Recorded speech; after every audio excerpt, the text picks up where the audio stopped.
এই duet admission বিষয়ে আমরা আজকে কথা বলবো। তো কি কথা বলবো সেটা বলতেছি যে গাজীপুরে আসার পরে আসলে কি করবেন কি করবেন না এটা নিয়ে অনেকেই মানে একটা ডিপ্রেশনে পড়ে যান যে কোন কোচিংয়ে ভর্তি হব বা কিভাবে শুরু করব। এই বিষয়ে আমি আসলে কথাটা বলবো, সেটা হচ্ছে যে আপনি প্রথমে নির্বাচন করবেন কোচিং। হ্যাঁ,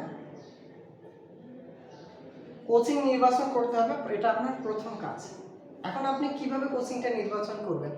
কোচিং নির্বাচনের জন্য আপনাকে যে বিষয়টি মনে রাখতে হবে সেটা হচ্ছে যে আপনি কোন কোচিংকে পছন্দ করেন। হ্যাঁ, আপনি আগে শোনেন, বিভিন্ন কোচিং সম্পর্কে শুনবেন যে এই কোচিংটা ভালো বা এইটা এই ডিপার্টমেন্টের জন্য ভালো বা এইখানে আমাদের পরিচিত বিভিন্ন ভাই আছে কিনা বা যাদের কাছ থেকে আমরা হেল্প পাবো, ঠিক সেই কোচিং আপনি সিলেক্ট করবেন যে কোচিং আপনাকে হেল্প করার জন্য বিভিন্ন ভাই থাকবে। ঠিক আছে, কারণ হচ্ছে যে আপনি যখন কোচিংয়ে পরীক্ষা দিবেন, বিভিন্ন কোচিংয়ে মানে পরীক্ষা দিলে সাপ্তাহিক পরীক্ষাগুলো হবে, তখন আপনার ডিপ্রেশন অনেক কাজ করবে। অথবা দেখবেন এই ডিপ্রেশন কাটানোর জন্য কোনো ভাইকে প্রয়োজন হবে অথবা ফোন দিতে হবে। তো কোচিং নির্বাচন এজনের প্রয়োজন যেটা হচ্ছে যে আপনার পরিচিত ভাই থাকলে আপনাকে হেল্প করতে পারবে, এটা হচ্ছে একটা গুরুত্বপূর্ণ কথা। এখন আপনি অন্য কোচিংও যেতে পারেন যে কোচিং আপনার পরিচিত ভাই নেই, বাট আপনাকে চিন্তা করতে হবে আপনার একজন মেন্টর লাগবে। এই যে দ্বিতীয় বিষয় হচ্ছে কোচিং এর পরে যেটা আসছে সেটা হচ্ছে মেন্টর। এখন কথা হলো যে মেন্টর কি ভাই? মেন্টর হচ্ছে গাজীপুরে যখন আপনি আসবেন, আসার পরে হচ্ছে আপনি এমনিতে হতাশায় থাকবেন সবসময়, সবসময় হতাশা আপনার সঙ্গে লেগেই থাকবে, এটা হচ্ছে যে এটা সত্য কথা। হ্যাঁ, আপনি হতাশা মুক্ত থাকবেন এমনটা আসলে খুব কম পার্সনের জন্য হয়ে থাকে। এটা সত্য কথা বললাম, কারণ পরবর্তীতে যেন আপনার এই প্রবলেমটা ফেস করতে না হয় এর জন্য আগে বললাম যে মেন্টর লাগবে। আপনার পরিচিত এমন একজন ভাই লাগবে যাকে আপনি আপনার গার্লফ্রেন্ড থেকে শুরু করে ফ্যামিলি সব কথা বলতে পারেন, অর্থাৎ মেন্টাল প্রেশার থেকে আপনার গার্লফ্রেন্ড প্রেশার পর্যন্ত সব প্রেশার কোনো এক ভাইকে বলা যাবে এমন একজন ভাই লাগবে। কারণ হচ্ছে, কারণ এখানে এডমিশনটা আসলে এই মেন্টর লাগতেছে এই কারণে যে ডুয়েটিয়ান ভাই অবশ্যই হতে হবে। কারণ হচ্ছে ডুয়েটিয়ান ভাই ছাড়া তো এই প্রেশারের অবস্থা কেউ জানে না আসলে কোন প্রেশার আপনি আছেন। হ্যাঁ, তো এই মেন্টর হচ্ছে একজন ডুয়েটিয়ান ভাই হবে, ডুয়েটিয়ান হবে। তো এই যে ডুয়েটিয়ান ভাই যে মেন্টর হচ্ছে, ইনি কিন্তু জানেন যে আসলে ডুয়েট এডমিশনের প্রেশারটা কেমন। তিনি তোমাকে কিন্তু বলতে পারবে যে তোমার কি করণীয়। হ্যাঁ, তো সেই ভাই যদি ডুয়েটিয়ান না হয় তাহলে অন্য তো বুঝতেছে না যে মেন্টাল প্রেশারটা কেমন। দেখেন ডুয়েটিয়ান না হলে অন্য কেউ হলে একই হবে, যেমন হচ্ছে আপনার বাবা মা বা আমার ভাই, তো তাকে যদি আপনি এই প্রেশারের কথা বলেন তিনি কিন্তু জানবেন না বা বুঝবেন না কোন প্রেশারে আমি আছি। তো যে কারণে হচ্ছে ফ্যামিলি মেম্বার লাগবে তোমাকে সাপোর্ট দেওয়ার জন্য, আর পাশাপাশি লাগবে কি ডুয়েটিয়ান এক ভাই লাগবে যিনি আপনাকে মেন্টর হিসেবে কাজ করবেন। আপনার সমস্ত সমস্যাগুলো আপনি ওনাকে বলবেন, তাহলে উনি আপনার এই প্রবলেমগুলো সলভ করে দিবে বা কোন অবস্থায় কি করতে হবে এটা আপনাকে জানাবে। এখন দ্বিতীয় বিষয় হচ্ছে যে সিলেবাস।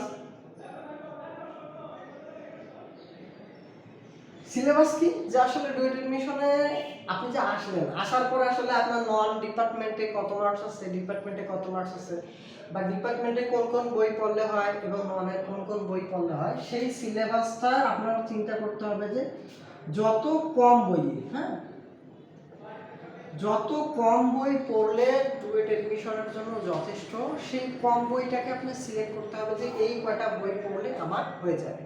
সেখানে এখানে দেখেন ম্যাথ থাকবে, ফিজিক্স থাকবে, কেমিস্ট্রি থাকবে, ইংলিশ থাকবে, নন ডিপার্টমেন্টের 150 মার্কস এবং ডিপার্টমেন্ট থাকবে 150 মার্কস। এটা নিয়ে হচ্ছে আপনাদের 300 মার্কসের পরীক্ষা হবে। তো সিলেবাসটা জানবেন ভালো করে এবং কোন বইগুলো লাগবে সেগুলো জানবেন। তাহলে কোচিং গেল, মেন্টর গেল, সিলেবাস গেল। এবার আসার পরে দেখবেন যে আসলে আপনাদের একটা খরচ লাগবে। হ্যাঁ, এই যে আপনি কোচিং এ থাকবেন একটা দীর্ঘ সময়, 1 বছর হতে পারে বা 14 মাস 16 মাস হতে পারে, বা ধরলাম যে এখানে 10 মাস থেকে আপনার 16 মাস বা 14 মাস যে একটা টাইম লাগবে, সেই টাইমের টোটাল পার মান্থে, হ্যাঁ, এই যে পার মান্থে আমার একটা ধরেন ধরলাম যে 6000 টাকা খরচ হবে। 6000 টাকা খরচ হলে 10 মাস যদি আমি থাকি সেখানে 60,000 টাকা খরচ হবে। তারপর হইতেছে যে আমি যে কোচিং এ ভর্তি হব, হ্যাঁ, সেই 60,000 টাকা এখানে আমার যাবে, 60 কে যাবে, এখানে ধরলাম যে কোচিং এ 15 কে যাবে, এই যে আপনার কত 75K, এই যে 75,000 টাকা যে আপনার যাচ্ছে, আপনি কিন্তু চিন্তা না করে যদি গাজীপুরে চলে আসেন তাহলে 75,000 টাকার আগে আপনার কি ফান্ডিং করতে হবে একটা। আপনি ফান্ডিং না করে যদি গাজীপুরে চলে আসেন 3 মাস টাকার পরে চলে গেলেন, তো 3 মাস থেকে আপনি কিছুই করতে পারবেন না গাজীপুরে। আসলে 3 মাস গাজীপুরে আসার জন্য কোনো মানে এটা হচ্ছে ঘোরার একটা সময় জাস্ট এতটুকু। কিন্তু লাইফে কিছু করতে গেলে আপনাকে লেন্থি প্রসেসে একটা সময় নিয়ে আসতে হবে। তো 10 মাস হিসাব করে রাখেন 75,000 টাকায় গেল। বাসায় যাতায়াত করবেন না, বাসায় যাতায়াত দেন 2-3 বার যাতায়াত করলে আপনার 80,000 টাকা গেল। আবার হইতেছে যদি কোচিং এ আপনার কয় মাস 10 মাসের পরে যদি আরো 6 মাস যায় তাহলে আপনার আরো খরচ হচ্ছে। তো এই যে সামগ্রিকভাবে আপনার আর্থিক যে বিষয়টা খরচ আছে এই খরচটাকে মাথায় রাখতে হবে। আপনাকে পূর্বে ফান্ডিং এর বিষয়টা চিন্তা করতে হবে ভাই। কারণ হচ্ছে গাজীপুরে আসার পরে কাউকে বলতে পারবেন না ভাই আমাকে 2 টাকা দেন। কারণ টাকা আলাদা জিনিস, ভালোবাসা আলাদা জিনিস, সাপোর্ট আলাদা জিনিস।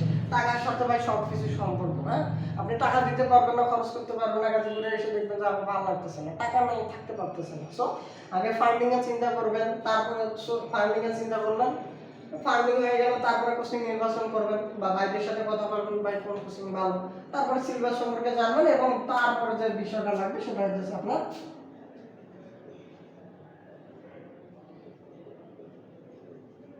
এই যে পরিশ্রম করার মন মানসিকতা। হ্যাঁ, পরিশ্রম করার মন মানসিকতা আপনার ভয় লাগবে। কারণ হইতেছে যে আপনি যদি পরিশ্রম না করেন, এই আপনার কোচিং যতই আপনার খিলাই দেন, আপনার মেন্টর যতই দিনের রাতে আপনার কাছে পড়ে থাক, সিলেবাস যতই কম করে দেওয়া হোক, আপনার টাকা কোটি কোটি টাকা আছে বাট আপনি পরিশ্রম করতেছেন না। সো